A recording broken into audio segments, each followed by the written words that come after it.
In December of 1859, a woman vanished from a locked room in Charleston, South Carolina. The sheriff had surrounded her mansion with 12 armed men. A detective from New York had spent 3 years tracking her every move. The newspapers had already printed the headline announcing her arrest. But when they broke down the door to her bedroom, they found only an empty chair, a cold fireplace, and a single piece of paper on the desk. The note contained 7 words that would haunt investigators for the next century. You count the dead. I count the saved. Her name was Martha Ann Price. The newspapers called her the Black Widow. They accused her of murdering 3 wealthy husbands in 18 years. They called her a monster, a demon, a cold-blooded killer who married men for their fortunes and poisoned them without mercy. But what nobody knew, what nobody would discover for another 140 years, was that Martha Ann Price had saved 57 children from slavery. 57 black children who had been bought and sold like cattle. 57 souls who should have spent their lives in chains. 57 human beings who made it to freedom in Canada because of a woman the world called a murderer. 3 men died by her hand. 57 children lived because of her choices. So here's the question we're going to spend the next hour wrestling with. Was Martha Ann Price a hero who did terrible things for a noble cause? Or was she a monster who happened to do some good along the way? And does the answer even matter when you're standing over the body of a slave trader with poison in one hand and a child's freedom in the other? Before we continue, tell us where you're watching from. Drop your city and country in the comments. Because this story is going to make you uncomfortable. It's going to force you to choose sides. And I want to know where you stand when we're done. Subscribe, because we're about to dive into one of the most morally complicated stories in American history. A story that refuses to let anyone off easy. A story that asks impossible questions and offers no clean answers. This is the true story of Martha Ann Price.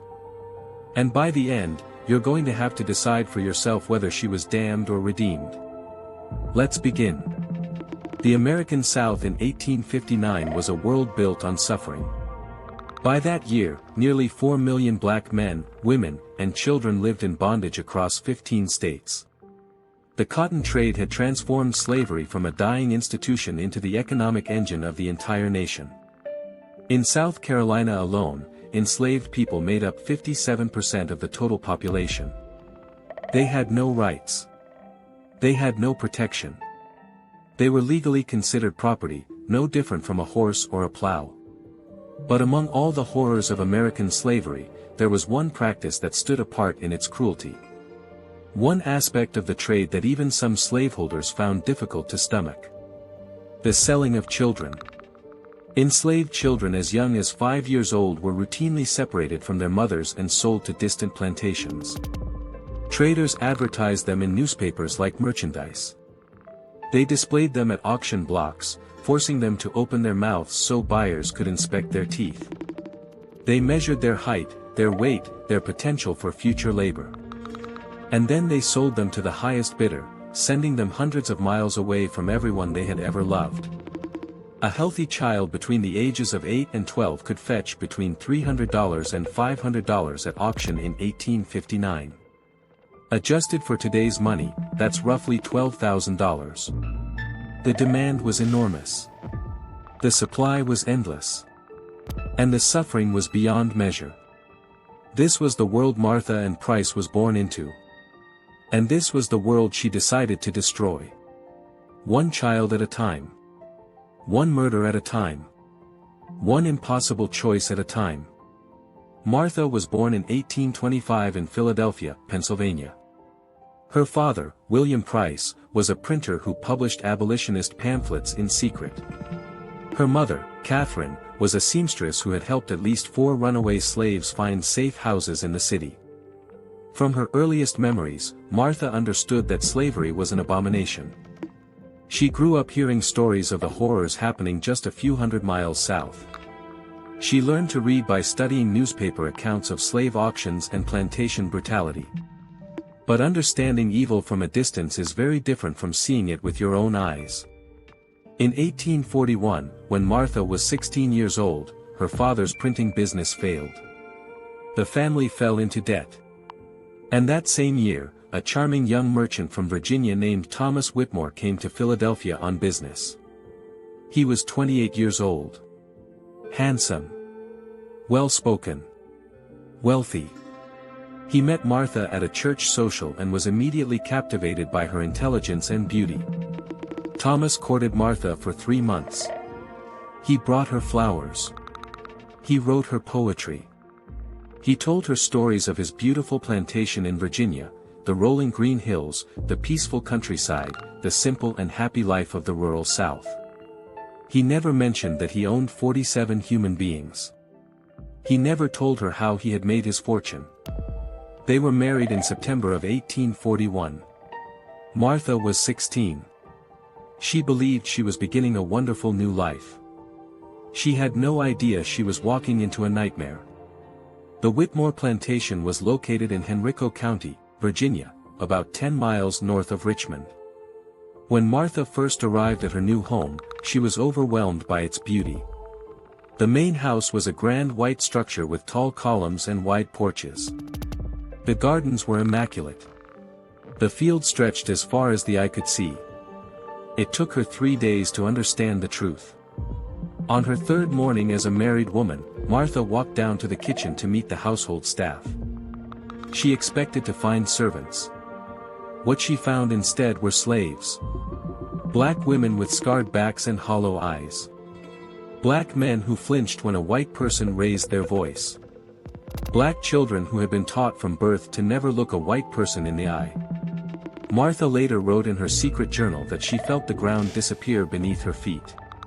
She had known slavery existed. She had read about it. She had prayed against it. But she had never stood 3 feet away from a woman whose children had been sold away from her.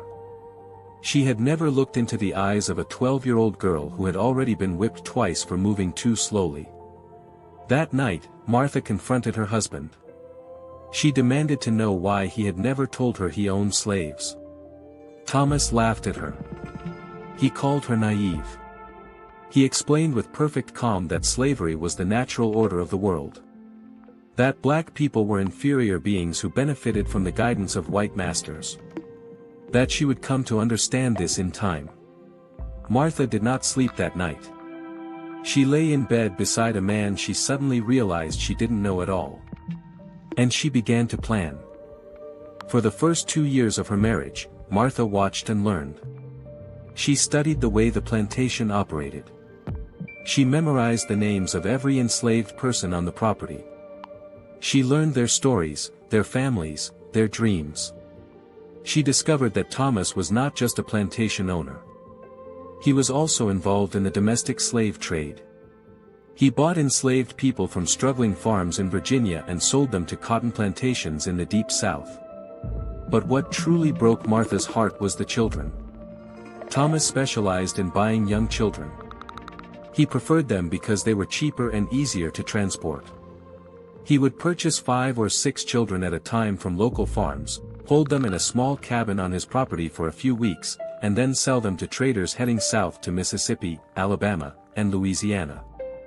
The children would arrive terrified and confused. They would cry for their mothers every night. And then one morning, they would be loaded onto wagons and driven away. Most of them would never see their families again.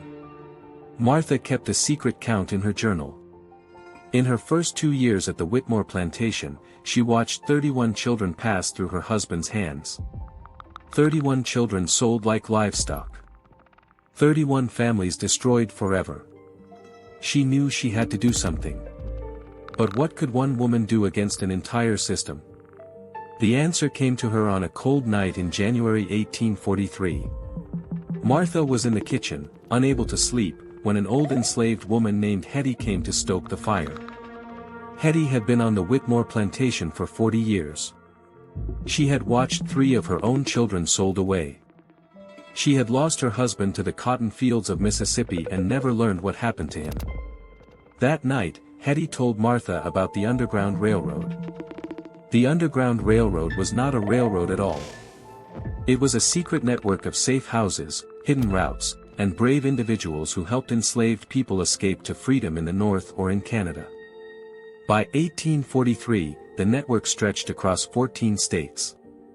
It was operated by both black and white abolitionists who risked their lives and their fortunes to help people escape bondage.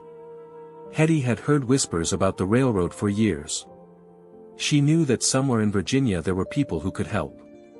But she had never been able to find them. She was too old to run. Her remaining family was scattered across the state. She had given up hope of ever being free. But she saw something in Martha that night. She saw the fire in the young woman's eyes. She saw the rage that Martha had been hiding for 2 years. And she decided to trust her. "If you really want to help," Hetty said, "start with the children. They're small enough to hide. They're young enough to start over. And they're the ones who need saving most." Martha asked how she could possibly save children from a man who bought and sold them for profit.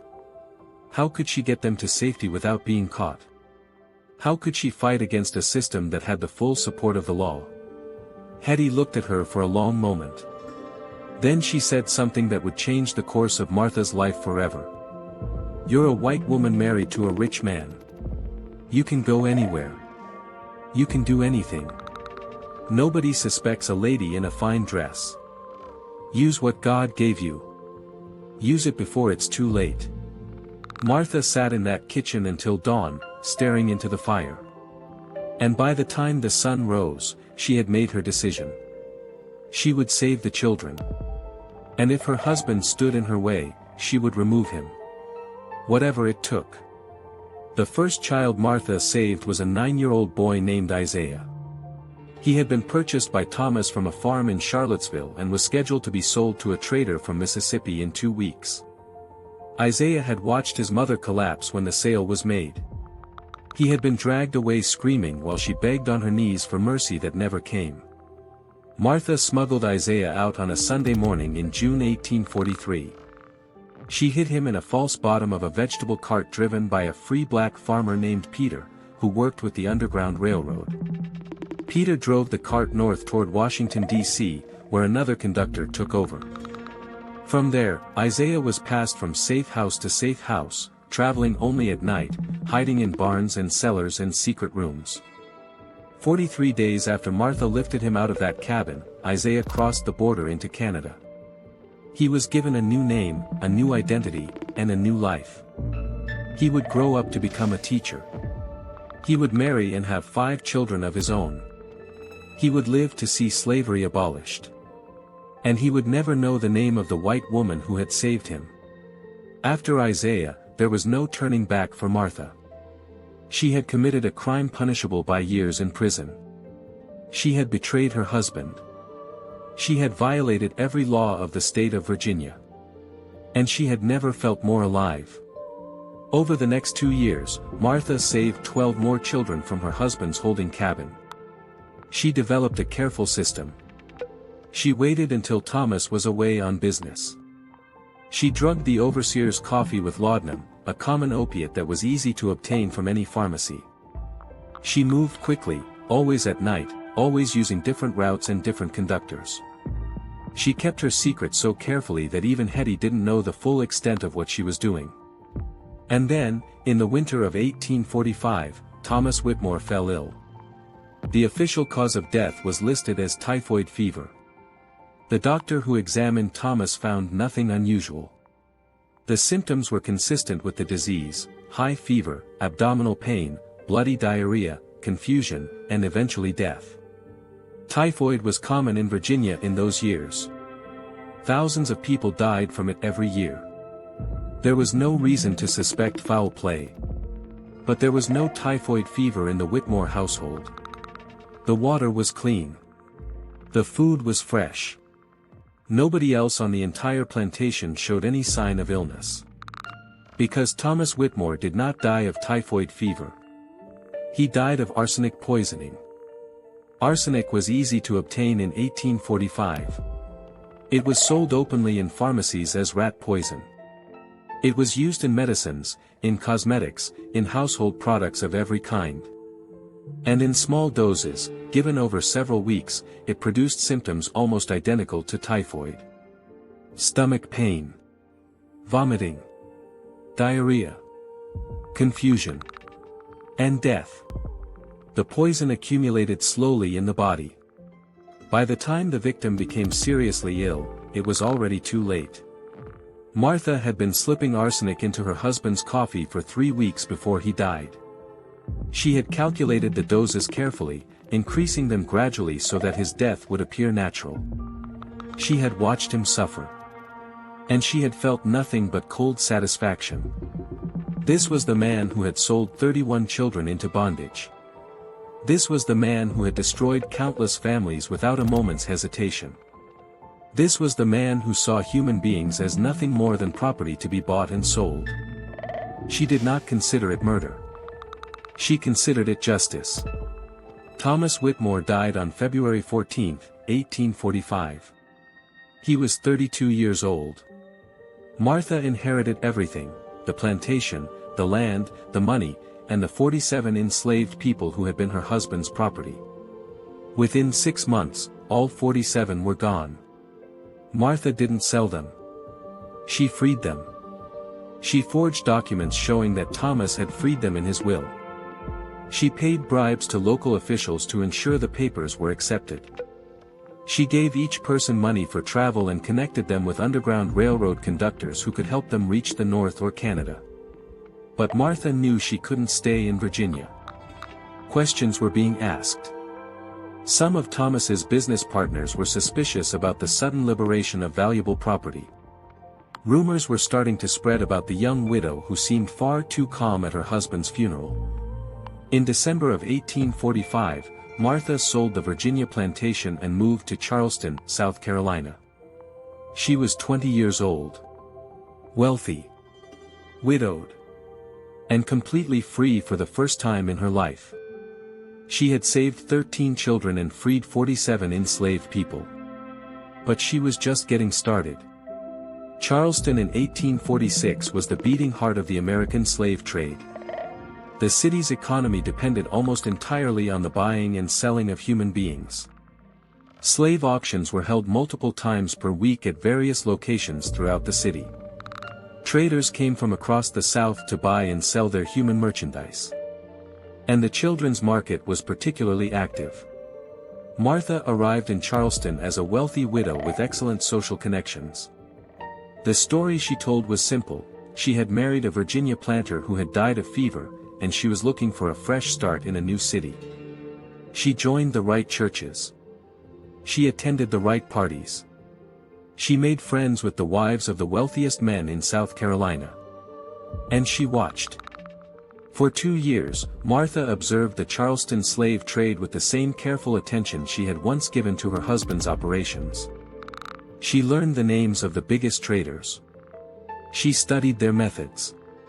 She identified the routes they used to transport enslaved people to the cotton plantations of the Deep South.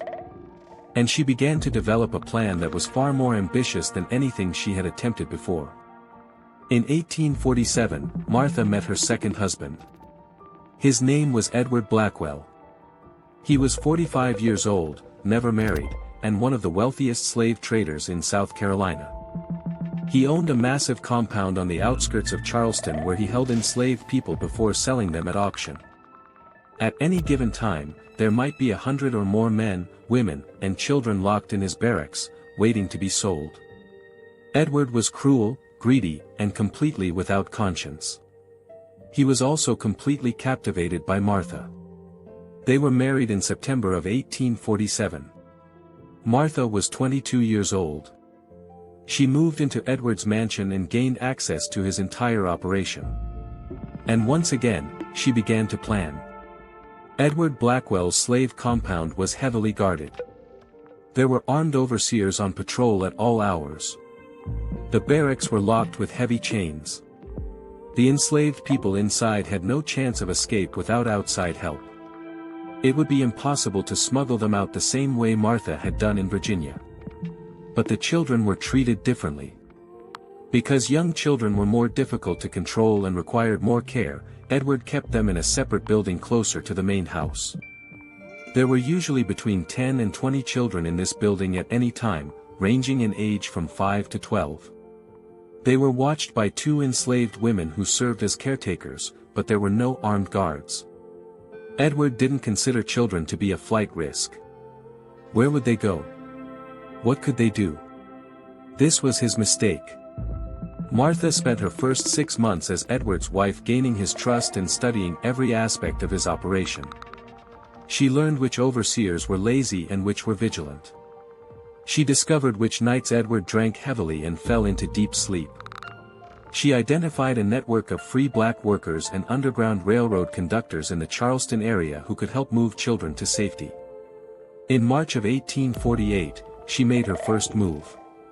There were 3 children in the holding building that night, 2 girls aged 7 and 9, and a boy aged 11. Martha had drugged Edward's whiskey with laudanum. At 2 in the morning, she slipped out of the house and met Peter, the same farmer who had helped her in Virginia. He had traveled hundreds of miles to assist her again. The escape went smoothly. Martha unlocked the building with a key she had secretly copied weeks earlier. She woke the children and told them to stay silent. Peter loaded them into a hidden compartment in his wagon, and they disappeared into the night. Those 3 children reached Canada 7 weeks later. They were the first of many.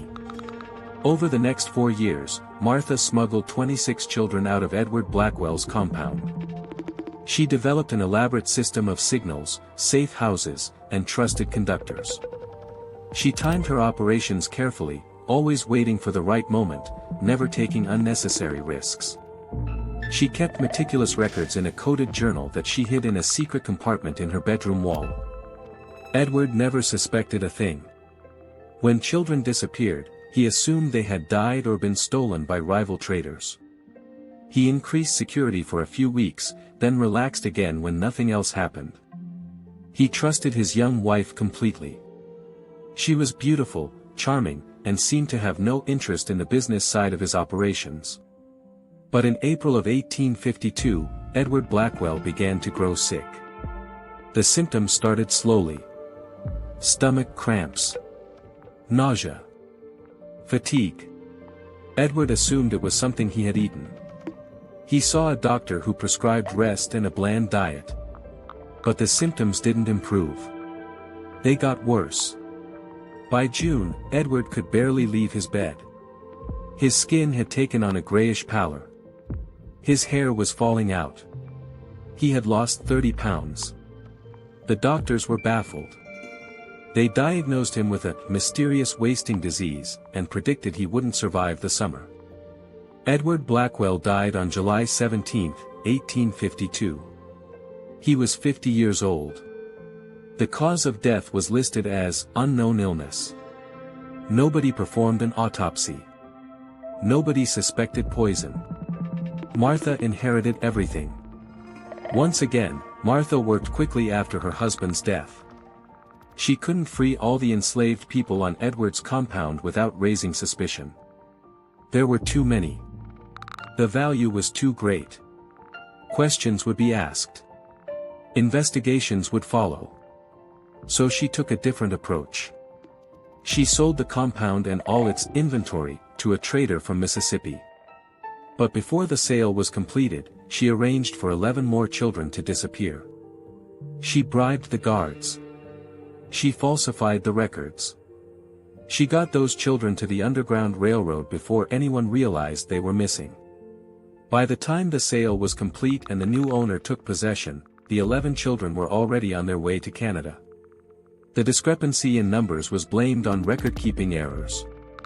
Nobody investigated further. Martha left Charleston in the fall of 1852. She had been in the city for 6 years. She had saved 39 children during that time. She had killed one of the largest slave traders in South Carolina.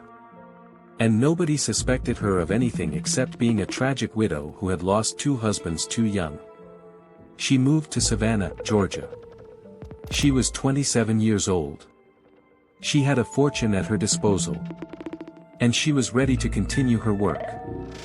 Savannah in the 1850s was another major hub of the Southern slave trade. The city sat at the mouth of the Savannah River, providing easy access to both coastal and inland routes for transporting enslaved people. Traders came from across the region to buy and sell at the city's famous markets. And once again, children were among the most valuable commodities. Martha arrived in Savannah with a carefully crafted story. She was a wealthy widow from Charleston, looking for peace and quiet after the death of her beloved husband. She purchased a beautiful house in one of the city's finest neighborhoods. She attended church every Sunday.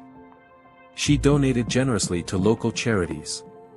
She became known as a kind and gentle woman who kept to herself and rarely caused trouble.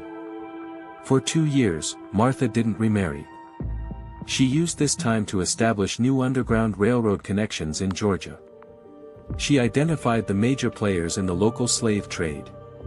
She studied their operations, their schedules, their weaknesses. She was preparing for her most ambitious operation yet.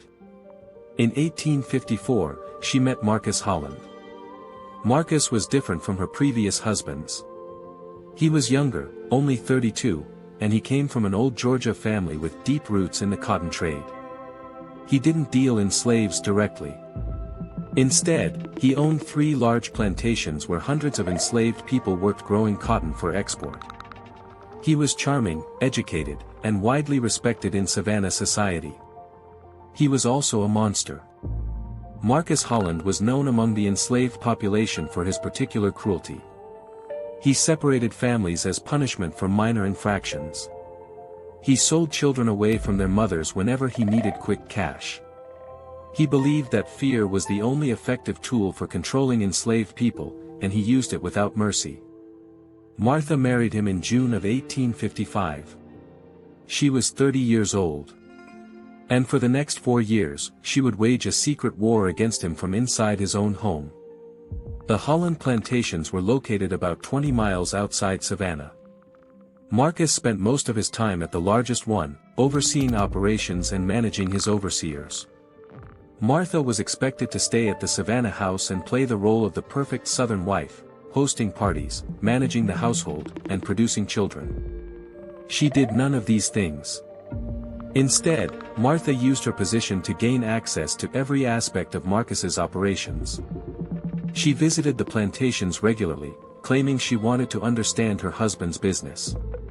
She brought gifts for the enslaved children, small toys, pieces of candy, books that she pretended were just for show. She earned their trust slowly, carefully, never pushing too hard. And she identified the children she could save.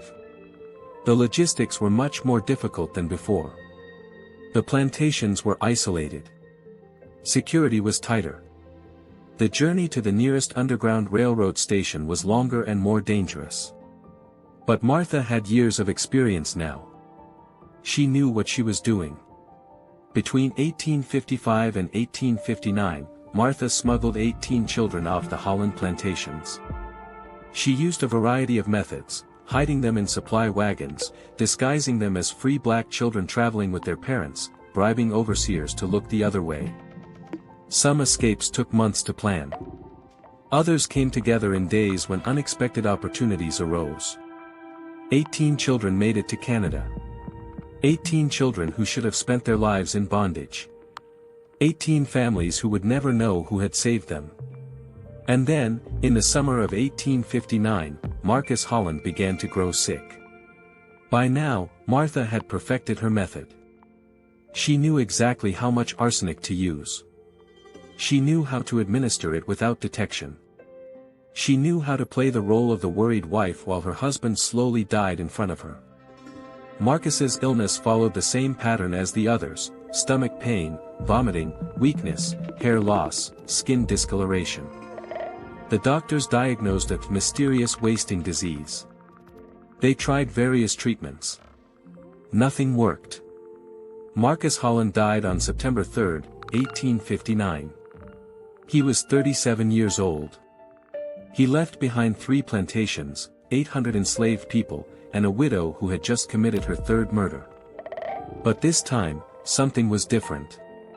This time, someone was watching. His name was William Foster. He was a private detective from New York City who specialized in investigating suspicious deaths among wealthy families. He had been hired by Marcus Holland's brother, a man named James, who stood to inherit a portion of the estate and who had never trusted his brother's northern wife. Foster had been investigating Martha for 3 months before Marcus died. He had dug into her past. He had discovered the deaths of her 2 previous husbands. He had found patterns that couldn't be explained by coincidence. 3 husbands. 3 wealthy men. 3 deaths from mysterious illness. 3 fortunes inherited by the same woman. Foster knew he was looking at a serial killer. But he needed proof. And so, in the fall of 1859, the detective began to close in on Martha and Price. William Foster was not a man who believed in coincidences. In his 23 years as a private detective, he had learned that when something looked suspicious, it usually was. And the case of Martha and Price looked very suspicious indeed. Foster began by traveling to Virginia, where Martha's first husband had died 14 years earlier. He spoke to neighbors who remembered the Whitmore plantation. He tracked down former business associates of Thomas Whitmore. He found an old doctor who had treated Thomas in his final days and who had always wondered about the unusual progression of his symptoms. The doctor's name was Henry Crawford. He was 72 years old now, retired and living with his daughter in Richmond. When Foster showed up at his door asking questions about a death from 1845, Crawford was surprised but willing to talk. "I always thought there was something wrong about that case," Crawford told the detective. "Typhoid fever doesn't usually progress the way his did. The symptoms were close, but not quite right. I mentioned it to the local magistrate at the time, but he wasn't interested. The widow was a respectable woman. There was no reason to suspect foul play." Foster asked what Crawford thought had actually happened. The old doctor hesitated. Then he said a single word that confirmed everything Foster had suspected. "Poison." From Virginia, Foster traveled to Charleston. He spent 3 weeks digging into the death of Edward Blackwell, Martha's second husband. The pattern was unmistakable. Edward Blackwell had died of the same mysterious wasting illness that had killed Thomas Whitmore. The symptoms were identical. The progression was identical. The outcome was identical. 2 husbands. 2 fortunes. 2 mysterious deaths. And now a 3rd husband was dying in Savannah. Foster rushed back to Georgia, hoping to arrive before Marcus Holland died. He wanted to observe Martha's behavior. He wanted to examine the sick man himself. He wanted to gather evidence before it was too late. He arrived on September 1, 1859. Marcus Holland died 2 days later. Foster attended the funeral. He watched Martha play the role of the grieving widow with perfect composure. She wore black. She dabbed at her eyes with a handkerchief. She accepted condolences from hundreds of mourners. And not once did she show any sign of genuine emotion. After the funeral, Foster approached James Holland with his findings. He explained the pattern he had discovered. He laid out the evidence of 3 suspicious deaths. He told James that he believed Martha and Price had murdered his brother and her 2 previous husbands. James was horrified, but not surprised. He had suspected something was wrong from the beginning.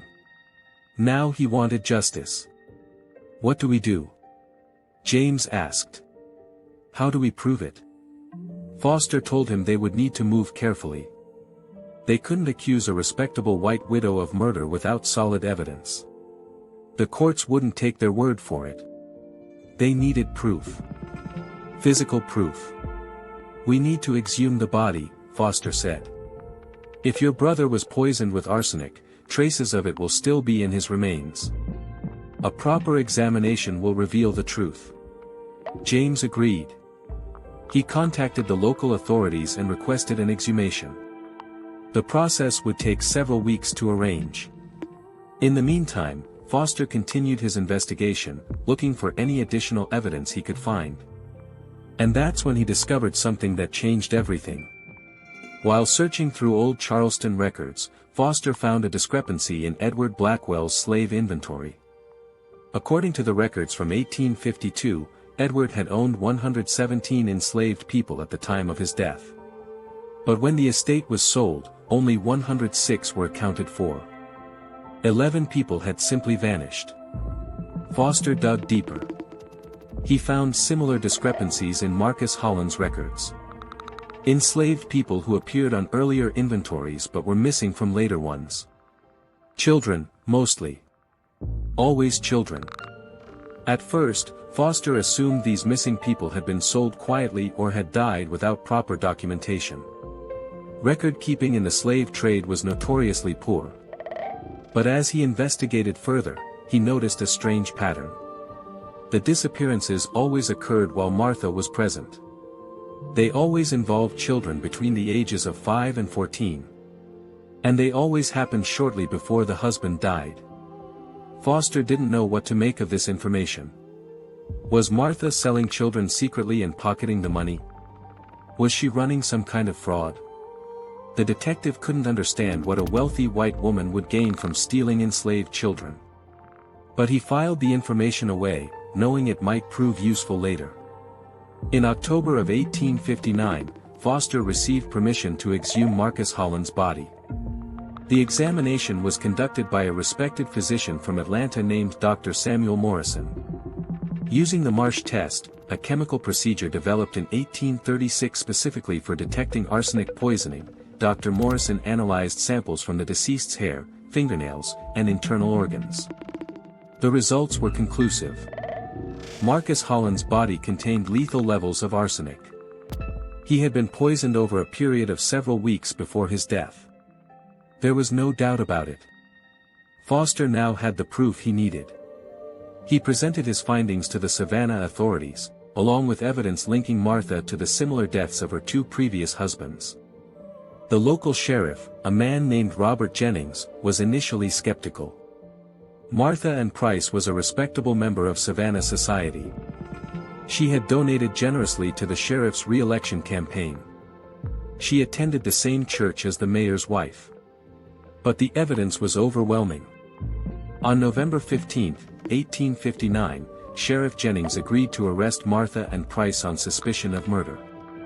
The plan was simple. The sheriff would assemble a group of deputies and surround Martha's mansion on Abercorn Street. They would approach the house at dawn, when Martha was likely to be asleep. They would knock on the door, present the arrest warrant, and take her into custody without incident.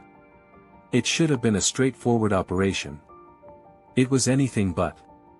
Martha had been preparing for this moment for months. She had known from the day Foster arrived in Savannah that someone was investigating her.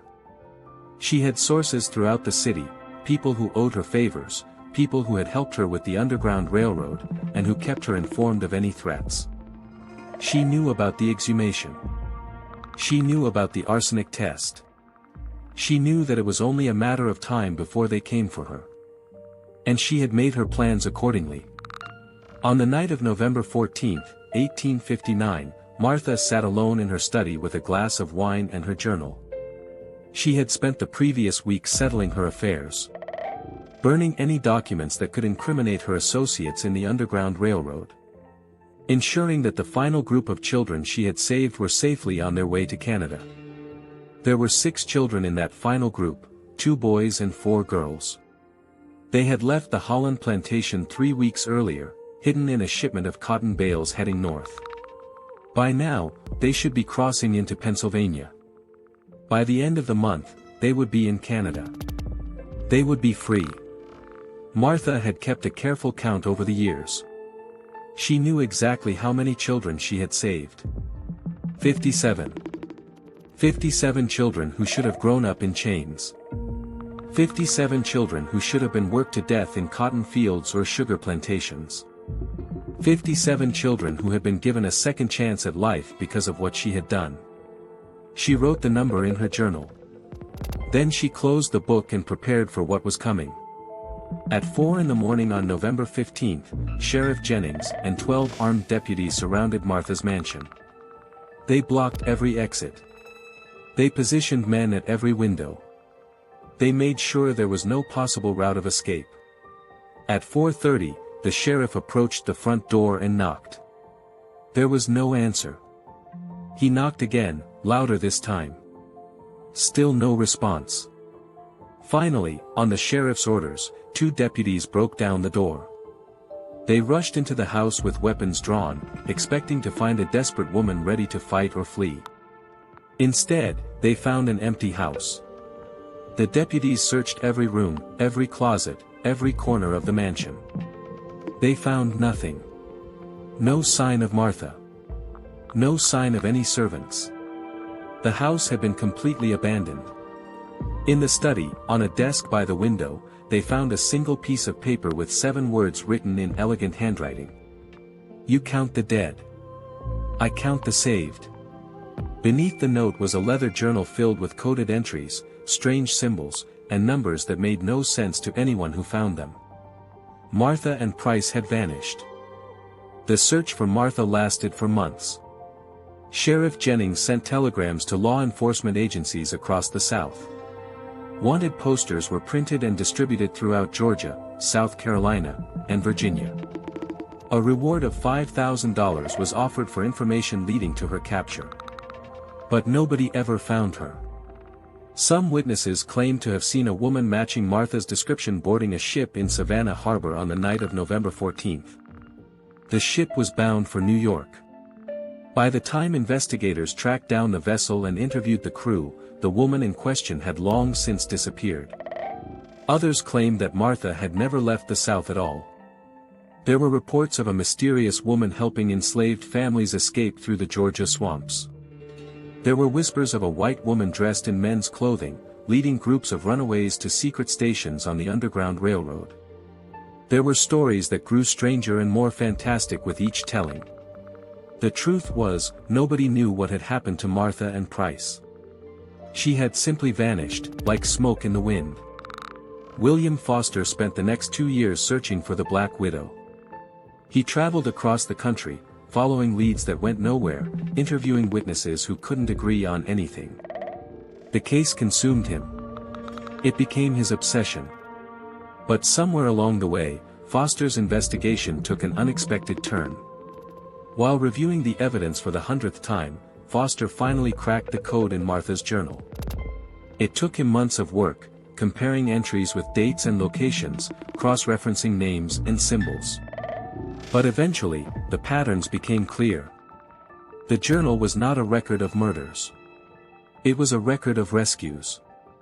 Each entry documented a child who had been saved from slavery, names, ages, dates, destinations.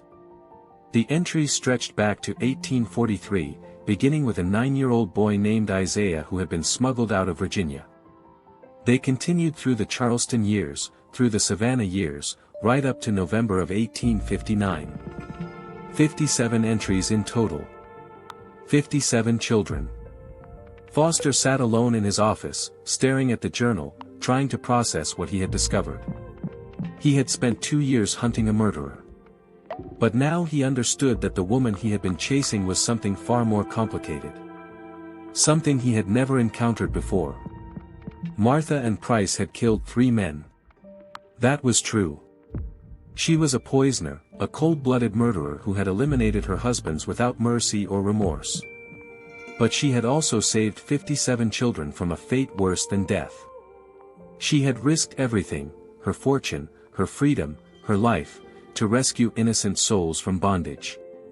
She had used her position as a wealthy white woman to infiltrate the very heart of the slave trade and tear it apart from the inside. Foster didn't know what to do with this information.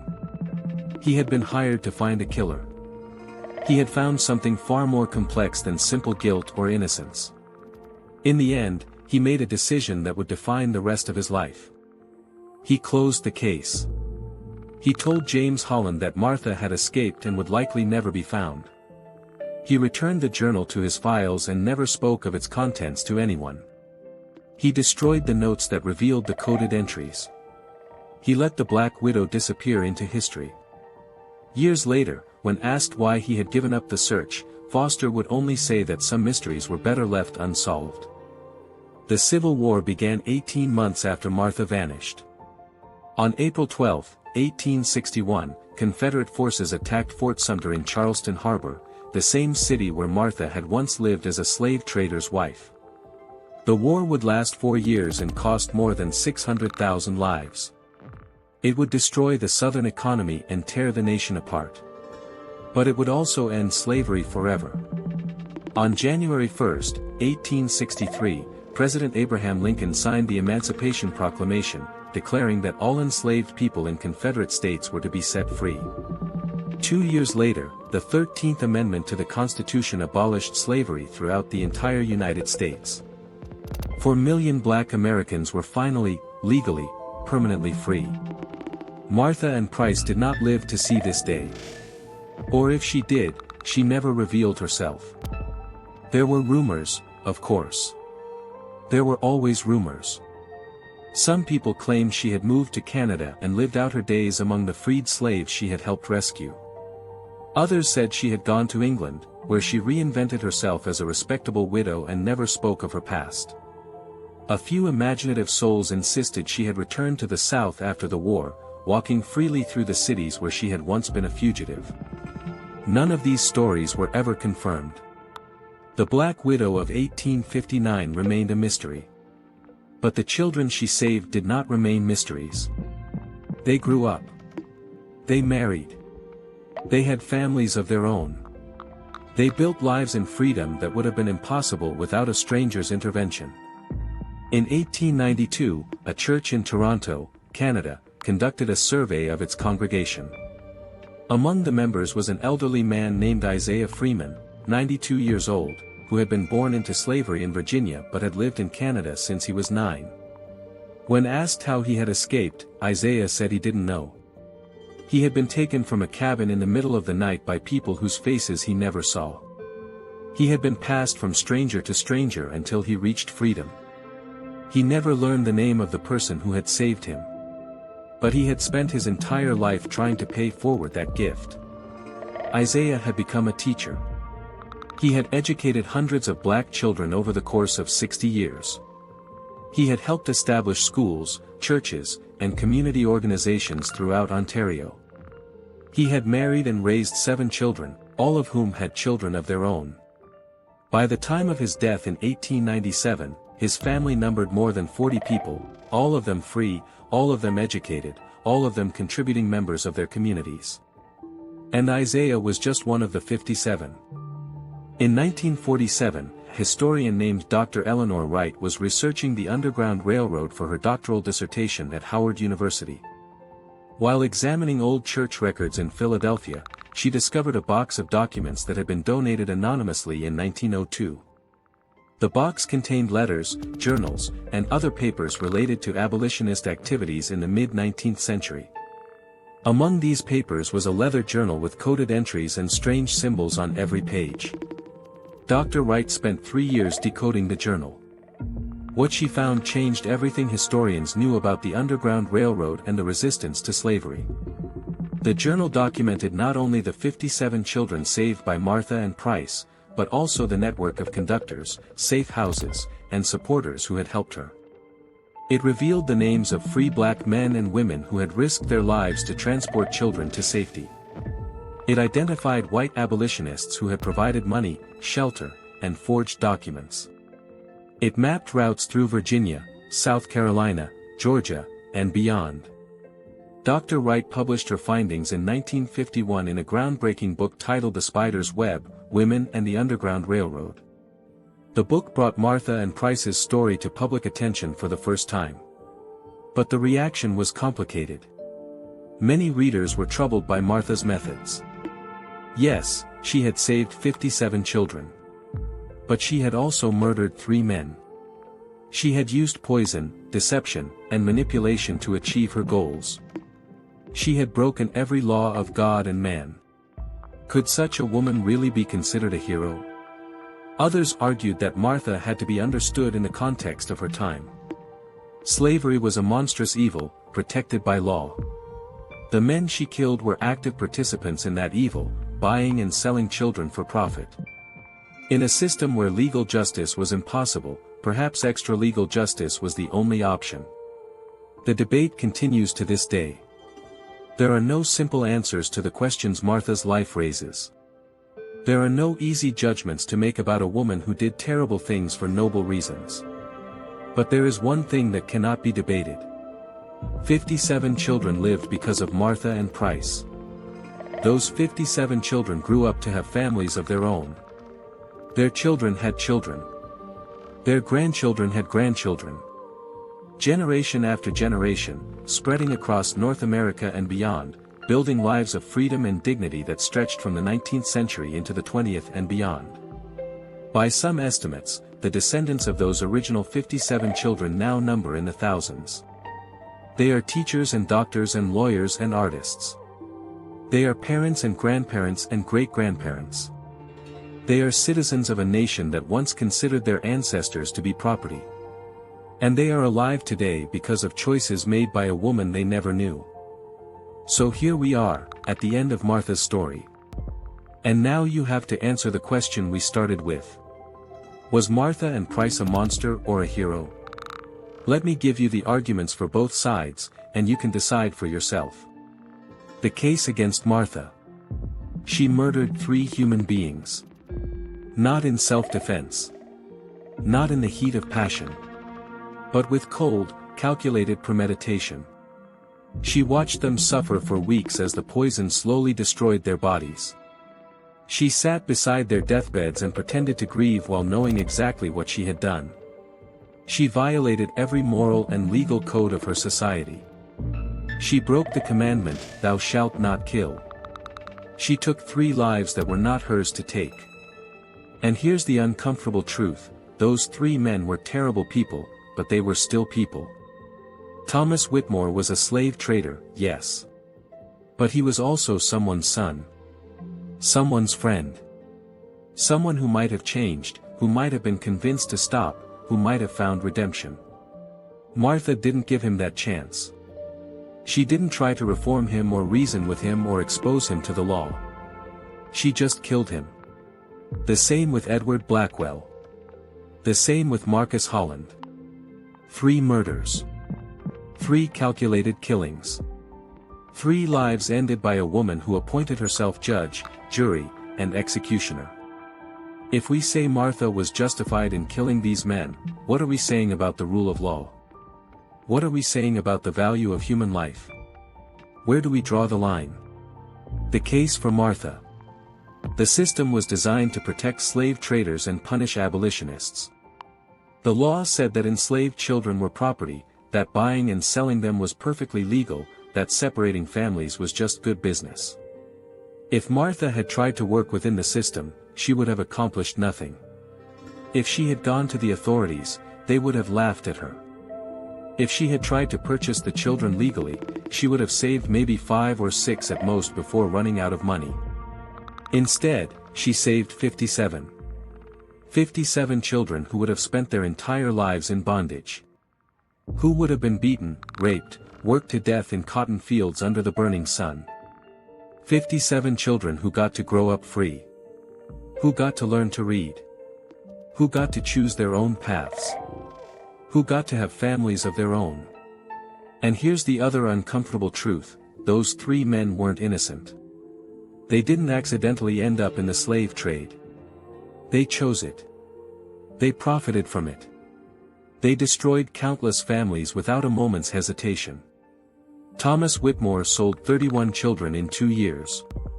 31 families torn apart so he could make money. Edward Blackwell built his fortune on human suffering, locking men, women, and children in barracks like animals, selling them to the highest bidder. Marcus Holland believed that fear was the only way to control enslaved people, and he used that fear without mercy for his entire adult life. These men were not victims. They were perpetrators of a crime so vast and so evil that it's almost impossible to comprehend from our vantage point in history. And Martha stopped them. She didn't just save children from these 3 men. She removed 3 active participants in the slave trade from the system entirely. How many more children would Thomas Whitmore have sold if he had lived another 20 years? How many more families would Edward Blackwell have destroyed? how many more people would Marcus Holland have brutalized? We'll never know, because Martha and Price ended their ability to cause harm. So which is it? Is Martha a murderer who happened to do some good? Or is she a hero who had to do terrible things because the system left her no other choice? I can't answer that for you. Dr. Eleanor Wright, the historian who decoded Martha's journal, spent 40 years studying her life. And even she couldn't come to a definitive conclusion. In her final book, published in 1991 just before her death, Dr. Wright wrote this. Martha and Price forces us to confront the most uncomfortable truth about resistance to evil. Sometimes the only way to fight a monstrous system is to become monstrous yourself. She asks us a question that has no good answer. If you could save 57 children, but only by killing 3 men, would you do it? Most of us would like to believe we'd find another way. A better way. A way that didn't require murder. But Martha lived in a time and place where there was no other way. The system was designed to prevent exactly what she was trying to do. So she broke the system. She violated its rules. She became a criminal, a murderer, a woman who would be condemned by both the law and by history. And 57 children lived because of it. I cannot tell you whether that makes her a hero or a monster. I can only tell you that those 57 children would not have been saved any other way. And I can only ask you, what would you have done? The last confirmed sighting of Martha and Price occurred in December of 1859, 1 month after her disappearance from Savannah. A conductor on the Underground Railroad in Ohio wrote a letter to a colleague in Pennsylvania, describing a meeting with a mysterious white woman who called herself Mrs. Williams. The woman had arrived at his safe house late at night, accompanied by a group of 6 black children. She had helped the children settle in for the night, made sure they had food and warm clothing, and then prepared to leave. When the conductor asked where she was going, she smiled and said she had more work to do. There are always more children, she said. There are always more souls to save. The conductor asked if she was afraid of being caught. She laughed. I stopped being afraid a long time ago, she said. The only thing I fear now is running out of time before I can help everyone who needs me. She left before dawn. The conductor never saw her again. He never learned her real name. But he remembered her words for the rest of his life, and he wrote them down so that others would remember too. We will never know what happened to Martha and Price after that December night in 1859. We will never know where she went, how long she lived, or whether she ever found peace. Her body was never found. Her grave, if she has one, remains unmarked and unknown. But in a sense, it doesn't matter where she ended up. What matters is what she left behind. In 1998, a team of researchers from the Smithsonian Institution conducted a comprehensive study of the descendants of Underground Railroad survivors. Using historical records, DNA testing, and genealogical research, they attempted to trace the family trees of escaped slaves who had settled in Canada and the northern United States.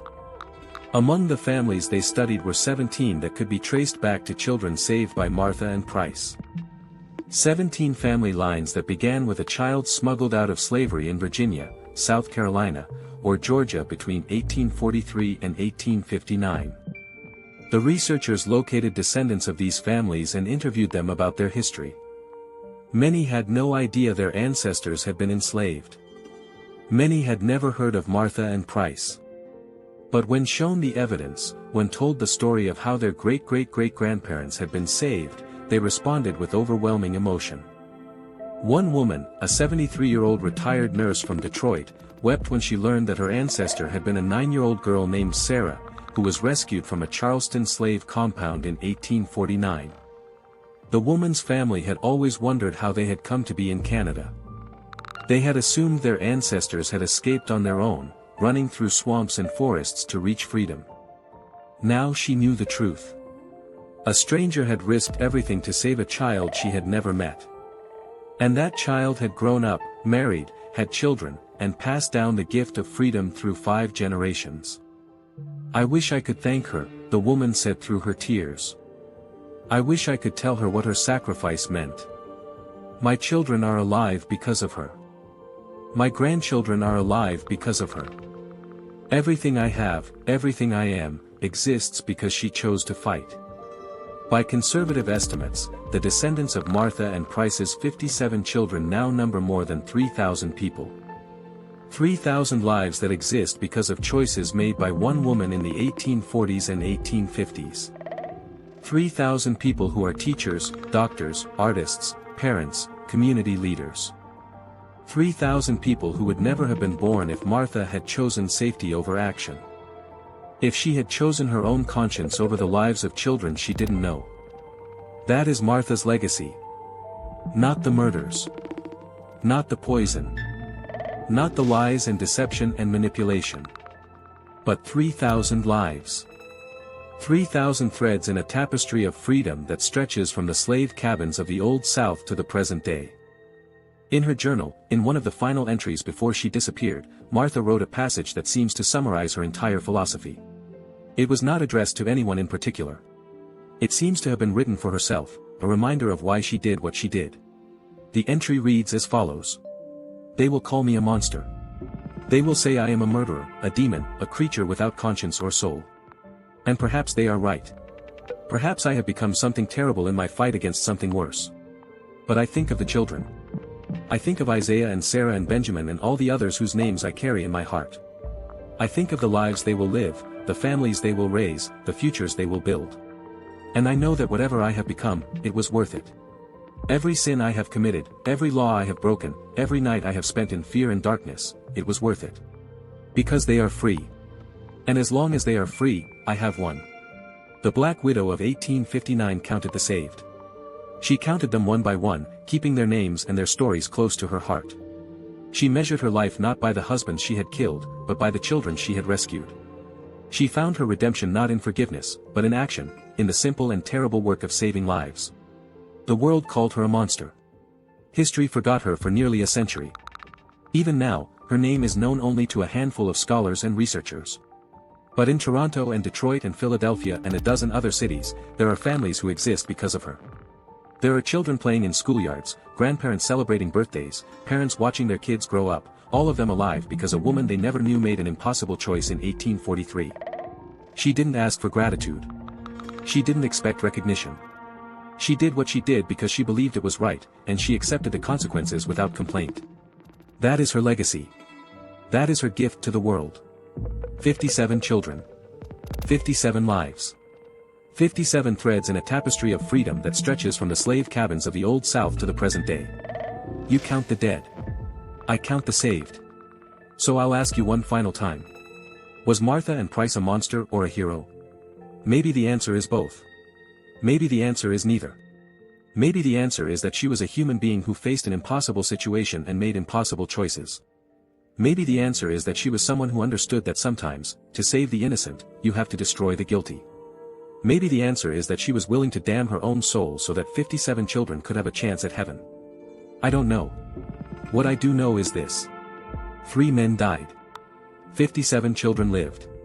And if you were standing in Martha's shoes, if you were a 16-year-old girl who had just discovered that your husband bought and sold children for profit, what would you have done? Would you have found another way? A better way? A way that didn't require murder? Or would you have done exactly what Martha did? Would you have picked up that poison, knowing what it would cost you, knowing that you could never come back from it, knowing that history might condemn you forever? Would you have done it anyway? For 57 children you would never meet? For 57 futures you would never see?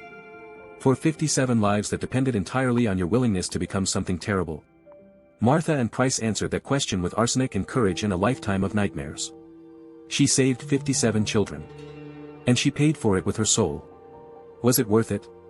Ask the 3,000 descendants who are alive today because of her choice.